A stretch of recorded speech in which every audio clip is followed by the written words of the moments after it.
Hello everyone, it's Friday, so time for another Friday reads. This week has been okay, I would say.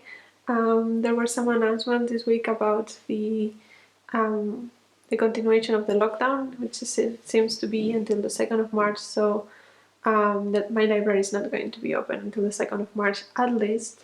So with that information I could make better plans for February, which it's helpful. But other than that, I also read quite a bit. I have finished 4 books, so let's just get into them. The first one I finished is Seasons Between Us, which is an anthology of stories of different authors, and that was made available to me by NetGalley. And most of them are science fiction, fantasy like, but they are mostly about the human condition and what it means to be human, what it means to be a parent, what it means to die, things like that. There were some stories that I enjoyed more than others, but overall I liked it. I kind of recommend, but yeah, with a bit of trepidation. It was not my favorite, but with that said, short stories are not my favorite genre anyway, so I was not expecting to love it. When I like a short story, I just want more of that, which means I want a novel. So yeah, I still try them because it's a good way to find new authors, but yeah, they're not my favorite as a collection. The next thing that I finished is kind of short story-like, but not really, and that was Obabakoak by Bernardo Atxaga. And this is a Basque book. It's translated from the Basque. I don't have the translator with me, but hopefully I can put it somewhere here. Yeah, so this book was written in the 80s, and it's one of the few Basque books that have been translated into Spanish. I read it in Spanish, but also into English and many other languages, which it's quite interesting. And this book it's complicated to describe. It's sort of short stories, but not really. It is about this man that grew up in Obaba, who is from German descent. His dad is German.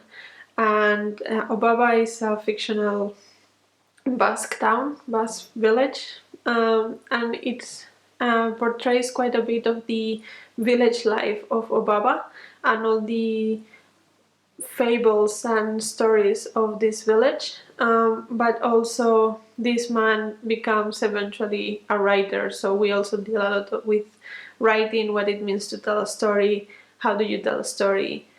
So it has a lot of meta discussions on literature, which I found quite interesting, and also at the end there is a author's note about the fact that often Basque literature is not considered very highly because there is no translations of the books, so it's not widely available, but that doesn't mean there's not a tradition. And this book is part of the new tradition of books that have been widely translated, which I found really interesting. I think Basque culture in general is quite different and interesting, and also because part of my roots are there, it makes it even more interesting for me. So yeah, I enjoyed this one quite a lot. I have to say though that some of the things that were discussed went completely over my head, so I'm not going to pretend that I understood everything that was discussed here, but what I understood I enjoyed, more like. Then the next book, it was also approved from NetGalley, and that was Savage Tongues by Azareen and Vliet Oloomi.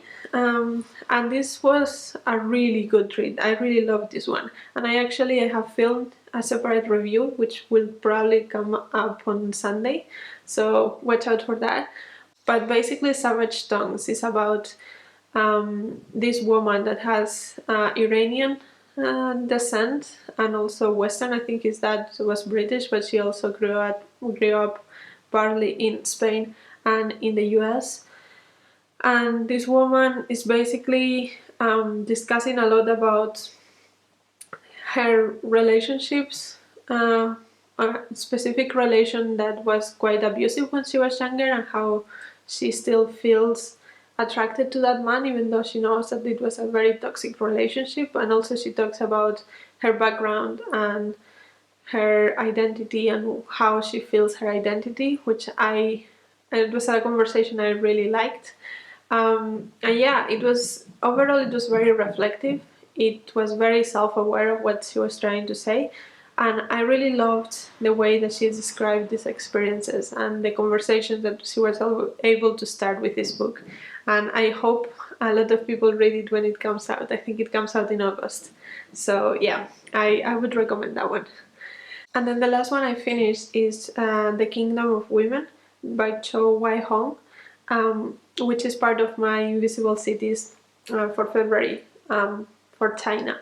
And this one is, the author is actually from Singapore, but her family is from China. And she tells the story as it's a non-fiction. And she tells the story of when she went back to China looking for her roots, and she found this Mosuo community I think it's in the eastern part of China, close to Tibet. So this community, the Mosuo, are a matriarchal society. So that means that all property and the family names go through the maternal line, and the men don't necessarily have obligation of taking care of their children or being married. Marriage doesn't exist in that society as such. And so she describes quite a lot in detail about the society works in terms of social norms, but also on the attitude of men and women towards each other, and how the bigger mainland China culture and policies are affecting this community. And I found it very interesting. I knew barely nothing about this community in China, and I thought that I learned a lot from this book. However, I have to say that the perspective that it's presented, it's very idealistic. There is, according to the author, there's any problem, nothing wrong with this society, which I find very hard to believe. So although I liked to explore this new way of doing things, and I would prefer that way of doing things for myself as well.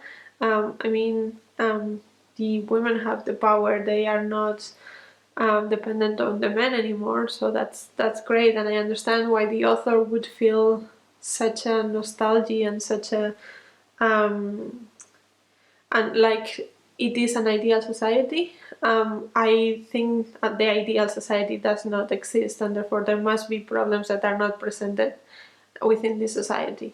But yeah, overall I quite enjoyed learning about this new culture that I didn't know anything about. What I'm currently reading right now is The Herbivorous Family by Mo Yang, also for the China prompt of the Invisible Cities project. And I have barely started this, but I think it's also short story-like, if I'm not mistaken, and it's about veganism and vegetarianism in China and the position of meat within our cultures. So that so far is very interesting. What I have read is quite magical and quite meta as well, which I sometimes enjoy, sometimes don't. So we will see how I go with that. And then after that, I think I'm going to continue with my Invisible Cities project. I also want to start some of the books for the BookTube prize so that I don't have to read them all in last minute. But yeah, that's about my plans. I hope you are okay wherever you are, and let me know if you have read or want to read any of the books I talked about. And until next video, bye!